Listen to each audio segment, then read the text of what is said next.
everyone, my name is Daisy Leva and my presentation is on individuals with disabilities. Because of the lack of inappropriate education for children with disabilities, in 1975 Congress passed the Education for All Handicapped Children's Act. Congress found that the needs of 8 million children were not being met. 4 million were not receiving an appropriate education and over 1 million children were not receiving any type of an education.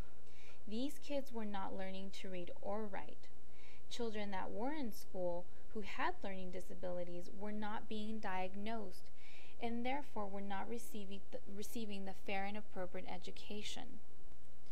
The Education for All Handicapped Children's Act was later renamed in 1990 the Individuals with Disabilities Education Act, or IDEA. Since then, it has been amended many times, most recently in 2004, but its primary purpose has always remained the same, which is to provide and protect the rights of children with disabilities. IDEA 2004 was clearly defined to hold school districts responsible for providing an appropriate and fair education for children with disabilities. IDEA 2004 breaks down into two parts. Part B serves children and youth between the ages of 3 and 21. Part C serves infants and toddlers between birth to 2 years of age. It also expands to support the families of these very young children. In order for states to receive funding, certain requirements must be met, as you can see, like the ones here below. In regards to funding, IDEA requires that states first allocate funds to children with disabilities who have not received any form of education, and then funding can go to children with the severest disabilities. Below is a recent report of the federal controlled funds and how these funds apply to the state of Kansas. IDEA has been successful for the most part, but it hasn't gone without its challenges. One of those challenges is known as a functional exclusion. A functional exclusion occurs when children with disabilities receive a highly inappropriate placement that denies them an opportunity to receive an appropriate education. This can happen in two ways: by excluding them from educational program or by misclassifying or labeling based on inappropriate assessment. IDEA uses the following categories to define a child with disabilities. The new term for mental retardation is intellectually disabled, but a score of 70 or below still applies. The last category, other health impairments, can be something like having leukemia or asthma. Response to intervention, or more commonly known as RTI, is a strategy used to rectify deficiencies in students' academic growth. The way it works is demonstrated on this video, but basically it's a three-tier triangle where the bottom triangle is stage 1. All students receive support at this stage, at tier 1 stage. Then those students who need additional support move up to tier 2. If the students can't master material here, then they move up to tier 3. At tier 3, students may possibly be referred for special education if they are still struggling.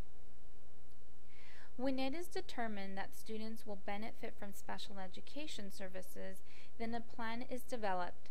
This is called an Individualized Educational Program, or IEP. Parents, teachers, and administrators meet to determine the best plan possible for the student. A policy that supports IDEA is No Child Left Behind. It supports IDEA in it being the force that drives the curriculum standard in testing. It also supports the IEPs, which determine what type of tests students in special education will take. Finally, states have the option of establishing subgroups for reporting purposes to No Child Left Behind. Students in special education also benefit from technological support. The Technology-Related Assistance for Individuals with Disabilities Act, Amendment of 1994, provides financial assistance to states so that they can support changes needed to provide a more appropriate education. Technology assistive services allow schools to purchase, lease, design, fit, and even customize equipment for children with needs. Related services provided to students in special educations are those such as speech therapy or medical services. So students have a well-rounded support system which will help them be more successful in school. A critical component of IDEA is the disciplining of students in special education. Now, it's very important that parents as well as educators know that students cannot be punished for conduct that is a manifestation of their disability. So, let's say a student that is labeled emotionally disturbed cannot be expelled if his disability caused his misbehavior. Here you see S1 versus Turlington, a case in 1981 which establishes that fact. Furthermore, students can be reprimanded for misbehavior as long as it is not a manifestation of their disability.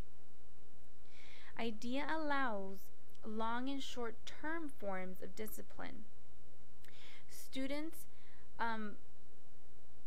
can be disciplined as long as they respect, meaning educators respect the state put requirement before they make a decision, a final decision on what to do with the student. Here below you also see a few cases that point out that fact. Short-term suspensions can accumulate up to 10 days. After that, a manifestation meeting must be held to determine if a student can be or should be suspended for longer. Finally, here we see the Rehabilitation Act of 1973, Section 504, which covers students who do not qualify under IDEA.